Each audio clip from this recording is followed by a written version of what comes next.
Welcome everybody to another Bar Association Bar Talk virtual chat. Dave Summers here with the Omaha Bar Association in my home office, and I am speaking with Matt Quant of Erickson Cedarstrom. Matt, thanks for joining me. Hey Dave, thanks for having me on. I appreciate it. Now, today is, well, this is being recorded. It's on Tuesday, the 21st of July. Yesterday, it was rainy for the morning. It was a beautiful afternoon. It was supposed to be our field day for 2020 for the Omaha Bar Association. It was not, but we needed to get you on the Bar Talk virtual chat because you were a big part of the winning team at Erickson Cedarstrom last year in the OBA Field Day Scramble. So congratulations that you get another year without, oh yeah, look at that. Yeah, little champ out there, huh? No, I thought that was pretty great. Yeah, we had, I was fortunate enough, we had a good team last year. It was fun. I don't think Erickson Cedarstrom had ever won before, so everyone was pretty excited last year to bring home the championship belt. Well, and you get it for another year. Unfortunately, fortunately, you get to defend that and say maybe, I guess you were a 2-year champion because we didn't have one this year. So you're over at Erickson Cedarstrom, one of those white shoe law firms that's been around for a very long time. What do they have you doing over there? Yeah, I'm part of the litigation team downstairs. We have about 35 attorneys that do a little bit of everything. Mergers and acquisitions, corporate law, estate planning. We have a retired Supreme Court judge that does mediations. And I'm part of a team downstairs that does litigation. So I came over to the firm last summer. I practiced in Kansas City for about 7 or 8 years. Came up here and fortunate to be part of their litigation team. A lot of great people, good staff. It's been a lot of fun. So now, I guess I'm asking this everybody. You're probably working remotely more and everything like that. Maybe going to office some. How has all this affected your kind of work that you're doing? Well, it's kind of been a fluid situation. We've never had a formal work from home order, I guess, here. So it was up to our own discretion. I would say about 50-50 starting in March, work from home. I started, my wife at that time was 20 some weeks pregnant. So from mid-March to about Memorial Day, I worked from home. Starting in June, I started going to the office a little more, and now I'm in pretty much full time. Yeah, and litigation is still going on. The wheels keep turning, right? It is. I represent a lot of trucking companies that get in accidents, have drivers get in accidents and get sued. So there's still a lot of trucks on the road. Unfortunately, there's still a lot of accidents. So it's slowed a little bit as far as depositions and mediations and trials, but the accidents haven't stopped, unfortunately. Yeah. Now, if you know, we had to press Kansas City versus Omaha, you know, what pros and cons? What do you got? Are you still a Kansas City boy at heart, or is Omaha grown on you? I was born here. My family's all from Council Bluffs, Omaha area, so this was kind of home. But I did grow up in Kansas City. I miss it there. I miss the barbecue especially. But Omaha is really similar. It's got the same small town feel, kind of Midwest nice. So I like it here. I'm going to press you. What barbecue stands out in Kansas City for you? Jack Stack, or something a little bit more gas station-esque? Yeah, well, Joe's. That's the original gas station barbecue down there. That's better. I'm not a big Jack Stack guy. I grew up on the Kansas side, close to Zarda. But, I mean, the worst barbecue down there, I feel like, is better than anywhere else in America. Well, I have to agree with you. My wife, Hannah, she is from Shawnee Mission, so Kansas side girl. Yeah, and I went to Shawnee Mission West. Maybe the same high school as her, so we'll have to compare notes on that.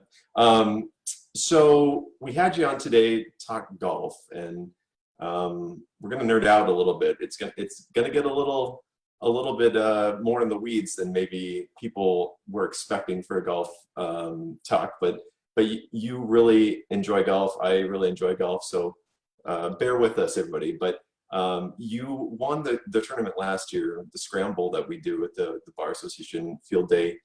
And out of the gate, I got to ask you about scramble versus at your level of game, which is scratch or better. I think the last time I noticed around on Nebraska Golf Association website. But when you're playing in a scramble, how do is that just the worst thing for a good golfer like you to be in that situation where they're just trying to make you swing out of your shoes and everything like that? Or do you I try like not those? to. It's fun. I don't play a whole lot of casual beer drinking with buddies kind of golf. I like competitive golf. I practice to play competitive golf. So I don't go out on weekends and drink beer and hang out with my buddies playing golf, unfortunately. But it is fun to kind of switch gears and especially play with some of the colleagues at the firm. We had a lot of fun.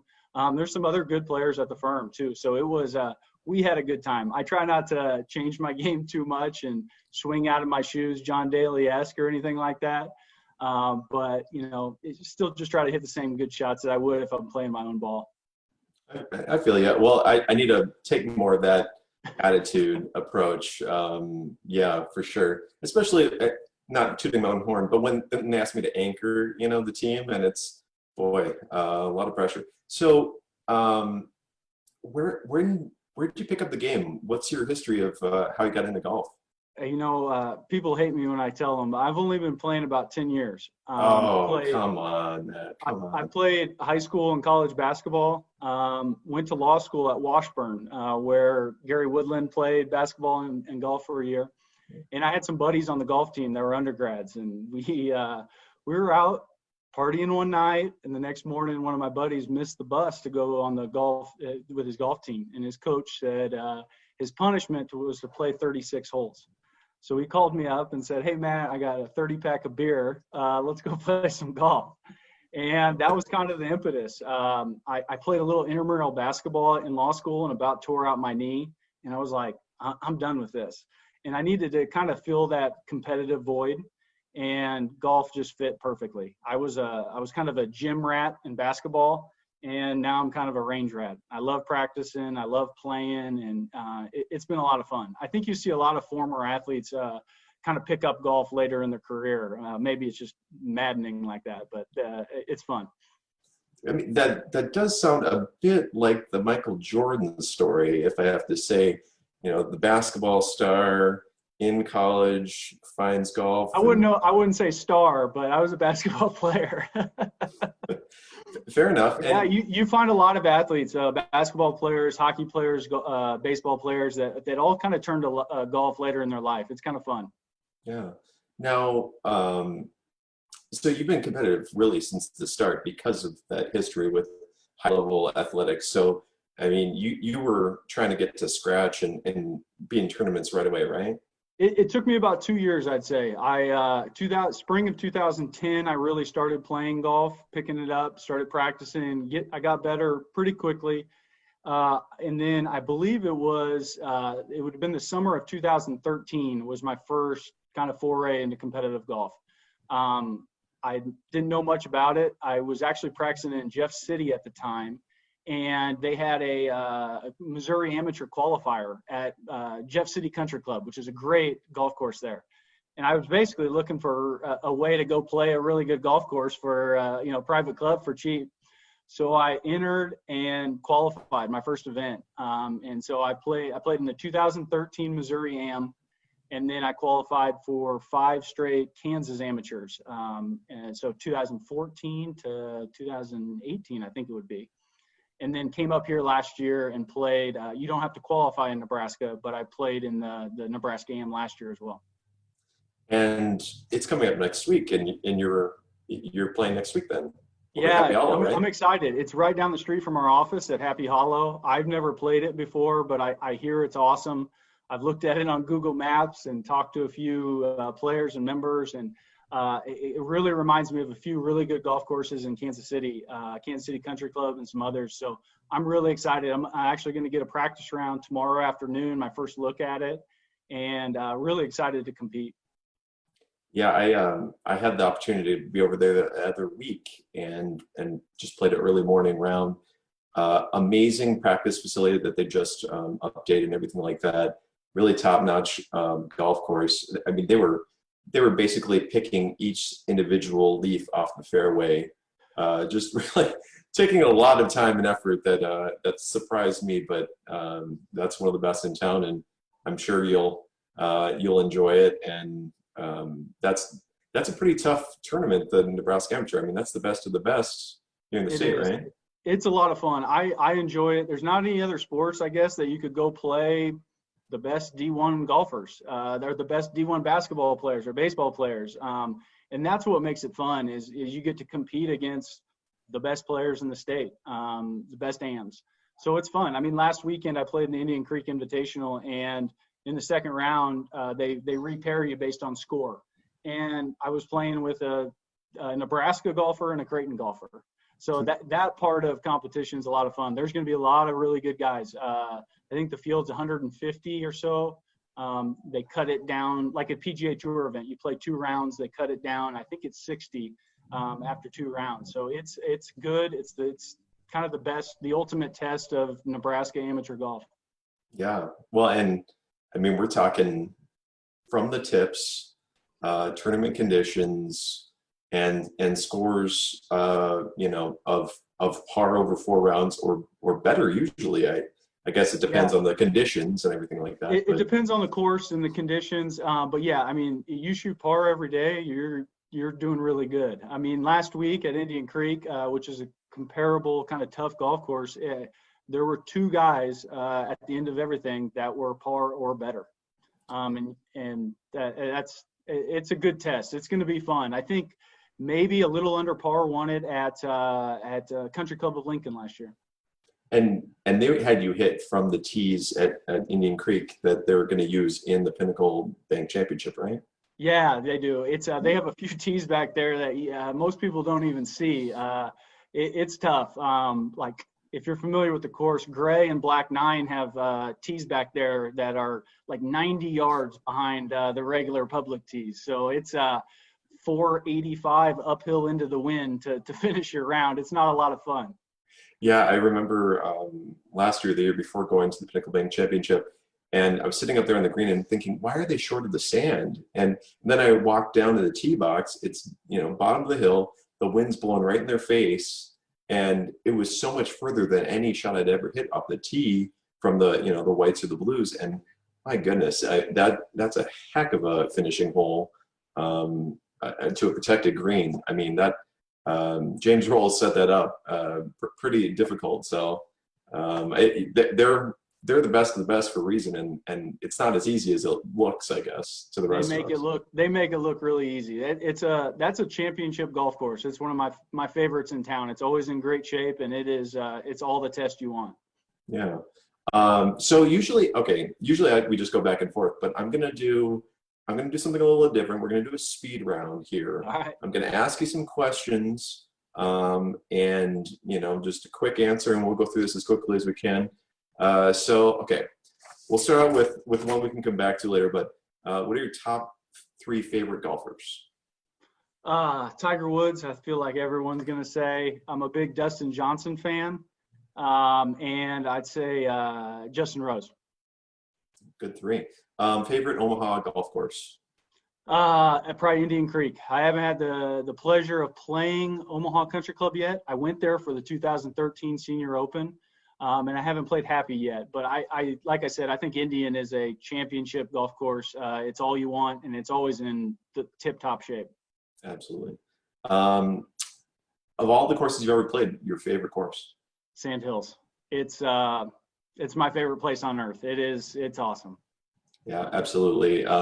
Prairie Club and Dismal River are 2 that are my favorite, and Sand Hills I've heard great things about. It's on my list for sure. So favorite social media follow about golf or somewhat related to golf? Instagram, Facebook, anything like that? Are you familiar with the guys at No Laying Up? Do you follow them? No, I haven't. No, so No Laying Up. I'd say guys, similar age, just fun dudes that started commenting on Twitter or about golf and have really turned it into like a career. They have content on YouTube. They do trips. They do. It's fun. They're now kind of like the new age golf journalists. They have really good rapport with the players, and they ask them questions I want to hear, as opposed to kind of old school golf media.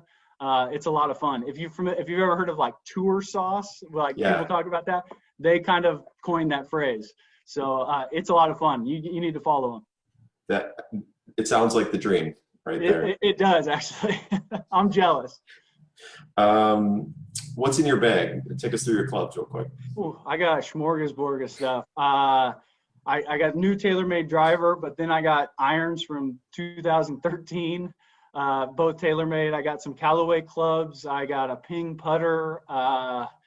I got a wedge from the guy who makes Tiger Woods clubs. It's a little bit of everything in the bag. I don't discriminate based on brand. You're a bit Brooks Koepka-ish there, huh? Yeah, exactly. Yeah. I don't get paid to play anything either. Right. What kind of ball do you play? Just switched for the first time playing Titleist ball. I play the regular Pro V1. Okay. Favorite club in your bag to hit? Oh, I got these irons from like 2013. The short irons are some old muscle backs, and they just look perfect behind the ball.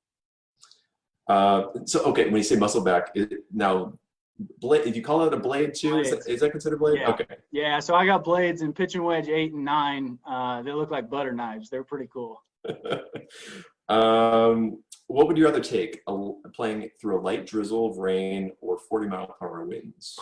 I don't mind one of those. I have a rule. I'll play in the rain, I'll play in the wind, or I'll play in the cold. But I won't play in two or three. That's smart. That is smart. What's your least favorite golf rule? Divots in the fairway. 100%. If I hit a fairway and I'm in a divot, I'm not very happy about it. I think it should be ground under repair or abnormal ground condition. Absolutely. What are your 3 favorite professional PGA Tour tournaments? PGA or majors? If it's a major, the British, the Open Championship, I think is the best. Links golf, conditions, firm, fast, and usually it's like early in the morning, coffee drinking, television. It's a lot of fun. U.S. Open, ultimate test in golf. It's usually at some, premier golf courses. And Masters is always great. I don't think I love the Masters like everyone else does. I think it's just great because it's at the same course every year. You get familiar with it. You get to know the shots, etc. And it's the first major of the year, so you get excited for it. Yeah. But those are probably my favorites. I mean, to me, that answer kind of indicates you're a bit of a masochist, for the toughest conditions. I mean, yeah, I like tough golf courses. I do. Oh, yeah. A lot of people say, U.S. Open, it's never fair. It's, the conditions are too hard and everything like that. So I was not expecting that at all. Your dream foursome for golf outing, they don't have to be golfers, but if you could put together 3 people and you to go play around the golf, who would you choose? I'm a big Michael Jordan fan, and he's a golfer, so I might have to pick him. My dad loved playing golf with him, and then maybe President Obama. That'd be a pretty good foursome. That would be an excellent foursome. You think President Obama's still using the what is it, Game Golf system? You think he's upgraded to Arcos or something? I don't know. Hopefully he's working on his game a little bit more these days. But he's also a hooper too, so I like that. That's right. Hat choice when you're golfing: snapback or bucket hat? I've become a big fan of the big sun bucket hat. Maybe like protecting against skin cancer and all that. So cover the ears and the back of the neck. I've been wearing the big bucket hat recently. Well, we have Joel Dahman and Fratelli on tour. I think wearing it, so it's coming around more and more. I like it. Draw or fade? A little bit of both. I cut the driver. All I do is hit a cut with driver, and I like to draw the irons and the wedges. So both. A sign of a true player, being able to do it both ways. Ball marker. I have down coin, poker chip, or other. Kind of other. Some cool companies make like some cool. They stamp initials and other stuff like that on them. So it's kind of like a coin that has initials and cool stuff stamped in them. What is your lowest score in a round? 67. I shot it twice. once at my old club in Kansas City, and then at Quarry Oaks here in town with my father-in-law. Wow. Yeah. Corey Oaks, 67 for me is 67 balls lost usually. So, wow. It's funny. The best rounds come when like you don't even realize it's happening. The first time was at my old club, and I had 4 birdies at the end of the day, and then I counted them up, and that was PR. And then kind of the same thing with my father-in-law. He was keeping score, I wasn't, and count them up at the end of the day, and there it is. Wow. Any holes in one on the Just record? one. Down in Naples, Florida. Went and visited my father-in-law, and 7-iron from 186. Ooh, that's a legit one. It was good.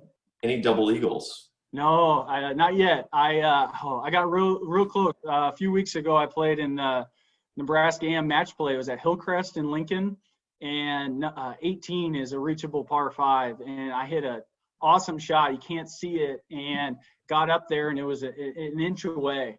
And the guys were saying that it just like softly rolled up to the cup, should have gone down, and just sat there. So it was, that was my closest, but no double eagles yet. Okay, and that's the end of the lightning round. Now I have to ask you about the follow-up to the match play, because you're playing in the amateur coming up, which is the 36 holes, and then cut the field and keep going, and it's the lowest score over the 4 rounds. But then match play, completely different format after they cull the group down, where I think there are 32 top players in the field, then are playing head-to-head based on seeding from where they were at after the 36 holes, and they're playing head-to-head, and then the winner moves on, the loser's out. Completely different format, and a lot of people haven't played match play, like true match play. Can you talk a bit about what that's like compared to a regular round of golf? It's fun. I like match play. I guess that's kind of how golf started, was match play instead of medal play. And it's fun. Sometimes it could be maddening. You could go shoot 70 and get beat. But it's fun. You're playing hole by hole. It doesn't matter if you have a 3 or a 9 on the hole. You either win it, you lose it, or you have it. And there's just a little more strategy to the game. It's a lot of fun. Match play, that's probably my favorite medal format. And you're strictly adhering to the rules of who plays first, right? Distance away and everything like that, because correct. Yeah. So match play has some weird rules in that it's farthest away from the hole plays first. And if you've seen in Solheim Cup and some other stuff, if you play out a turn, you could actually ask your opponent to recall their shot. Which is ruthless, but that's how it goes. That's sport. Well, and a lot of times when we're playing casually, we'll say, "Oh, that's good. You can pick it up." And even in some scramble tournaments, you'll say, that's good. But I mean, are you given anything? Are you given any putts if outside? Yeah, I'm not. I don't know. Some people are all about gamesmanship and stuff like that. I kind of call it inside the leather. If it looks like a gimme, if it's a 4-foot slider down the hill, good luck. Yeah, I want to see that one. But for the most part, early in the round, easy. I'm giving putts. I don't mind. I'm cool about it. Do you think there should be more matches like the Brady, Woods, Manning, Mickelson type thing, or would you rather just have more of the PGA, the pro level stuff on? I don't know. I'm torn. In kind of COVID era stuff, I mean, it was great. We didn't have sport on TV, and it was a hit. It was a lot of fun to watch. Otherwise, like, no offense to Tom Brady and Peyton Manning, but I don't want to watch them play golf. So I prefer more formal PGA Tour events. I wish I'd see more stuff like the week before, DJ, Wolf, Rory, and Ricky played, and they played, I'm trying to remember, Seminole, I think. And like, I want to see stuff like that. That's really cool. I wish we'd see more courses like that. That doesn't host a PGA Tour event. Pine Valley, they used to have like Shell's World of Golf on TV. I wish we had more of that stuff. Yeah, I was watching Arnold Palmer and not Chichi Rodriguez, but somebody playing Shell's World of Golf events, and couple things came away from that. The greens were like fairways, right? I mean, Yeah, they were like shag carpet. They were like they rolled like a 5 on the stem. I think we don't realize, when we're like, oh, it was completely different. They're playing with butter knives, with balata wound balls, or even worse, wound balls, And and on no these like screens. 60-degree wedges back then. Yeah, their short games weren't very good, but I guess you didn't need to on some of those conditions. Have you ever played with hickory clubs or anything like that?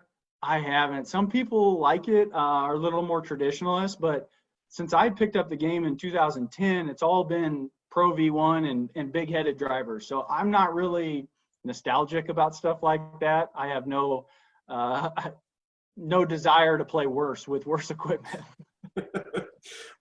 So big news right now is Bryson DeChambeau and his bulking up and his bombing it further than everybody else.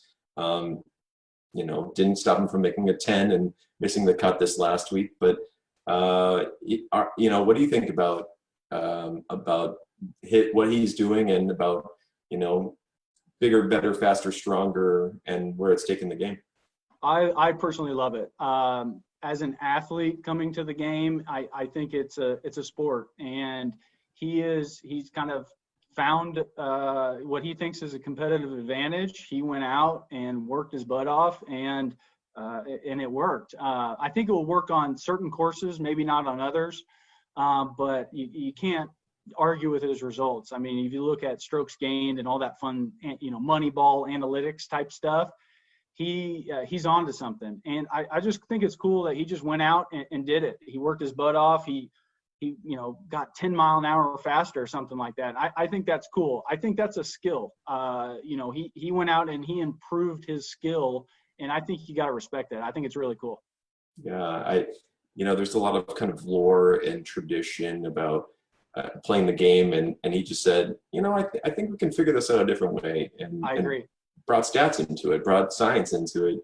Yep, I think people like traditionalists are kind of irked by that. I think Mark Brody, strokes gained, that kind of stuff has kind of broken the code, kind of like Moneyball did in baseball. And it kind of shows you the best way to play golf, is like it showed the best way to play baseball was to hit home runs. And so I don't think it's going to change. Even if they roll back the ball or anything like that, which I don't agree with, it's not going to change the best way to get the ball in the hole, which is hitting it farther and hitting it closer. So I think it's cool. People like the artistic nature of golf and shaping it and not hitting it as far, but I like the athletic part of it. So are you now, downing six protein shakes for breakfast and hitting the weight room 3 hours a day? I do. I'm big into fitness. One of my best friends lives in Scottsdale now. He trains some PGA Tour pros. So I do some of those workouts. I try to get faster. I try to get stronger. Whatever I do to keep up with these, 20-year-old college kids on the course, I need to do.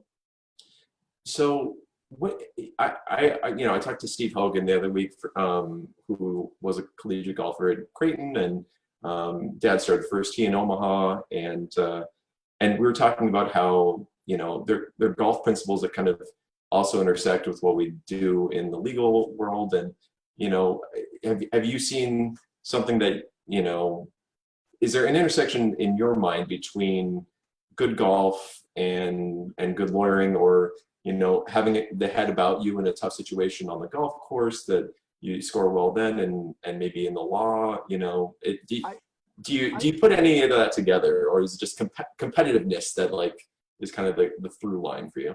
Yeah, I think, there's always something to be said for just like hard work and determination in any endeavor. But I do think there is kind of similarities when it comes to the pressures of maybe litigation compared to tournament golf. I mean, whether you're in a deposition or trial, those nerves are real. And I mean, I've never been more nervous than I am on the first tee at a big tournament. So those are similarities. I will say, golf is kind of my release from the adversarial, legal system. So, I'm not as competitive on the course with my opponents as some people may be, because that's kind of my release away from that, the legal field. And I think that's a good way to look at it. You know, a lot of times we are focused on how somebody else is golfing and maybe aware of how that works, but really it's a game against yourself and doing better yourself and you know, improving upon what you can do. And I think that's kind of the best lawyering out there, is doing the best that you can do and make sure that you're prepared to put on your best. Yep, I mean, in golf, I'm not playing defense on someone else, so I try not to worry about what they're doing. So kind of in the legal profession, I'm worried about my practice and my arguments, and it is similar. Yeah. You know, I got the eyeline putt out here system in my back. I'm always trying to work on things and kind of, you know, change my way of looking things. Is there anything that you've kind of switched up maybe or found to be effective for you? Training aids, if there's a training aid that you're using that I can buy and use, I'm all about it. I have the orange whip back there as well. Is there something that you've found lately that you're kind of into as a swing thought or an aid to improve your game? I don't use a whole lot of aids anymore. On the putting green, I'll use a dime just to kind of work on my start lines. I have to admit, over the first winter in Omaha, I built a little putting green in my basement, just a little 8-foot platform that I could hit like 7-8-foot putts. So I do like that. I'd say that, you know, I also do like the super speed sticks to work on my swing speed. I think those are very valuable. You see a lot of guys on tour using those now. But more than anything, I think it's really kind of breaking down your game and spending time on every aspect. So when I go practice, I'll even set a timer. And if I'm going to be practicing for 2 hours that day, I will set a timer for 30 minutes and I'll work 30 minutes on putting, 30 minutes on short game, 30 minutes on wedges, and 30 minutes on full swing. So I think one advice I would give is to really kind of plan and organize your time, because I think that helps your practice a lot better than just kind of aimlessly beating balls. I think that is a great bit of advice. I'm guilty of getting the extra large bucket, going out there, and 45 minutes, an hour went by and I can't remember what I was doing or what I was trying to work on. And it seemed like a waste of time, even probably worse for my swing. And oh, look at the time. I don't have any time to work on chips or putts, and doesn't help my game. So that's good. That's kind of when my game kind of went to the next level, when I actually started like planning my practice.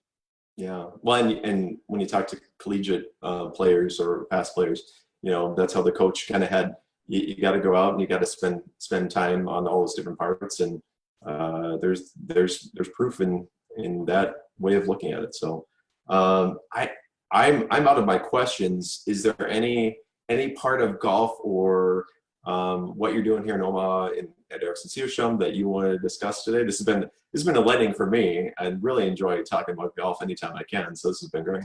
No, I appreciate it. It's a little more exciting than talking about the legal profession for me sometimes. So no, it's been good. I like the practice at Ericsson Cedarstrom. I like the people, and I've enjoyed kind of competitive golf in Nebraska. So it's been fun. My wife is due here in about 2 or 3 weeks, so I know my game and my time management is about to change, but I'm excited for that. It adds maybe a wee bit of pressure, but we know that you're up to the pressure of performing well next week at the AM, and we'll be watching you on social media. Nebraska Golf Association has great social media, tracking what's going on out there, and best of luck. Way to represent the legal community on the links at the highest level. We really appreciate it. I think I was the only attorney last year that made the cut at the AM. I'll try to repeat this year and hopefully compete. We'll see what we can do. Sounds good. Thanks, Matt. You have a good week. Thanks, Dave. Have a good one. Bye.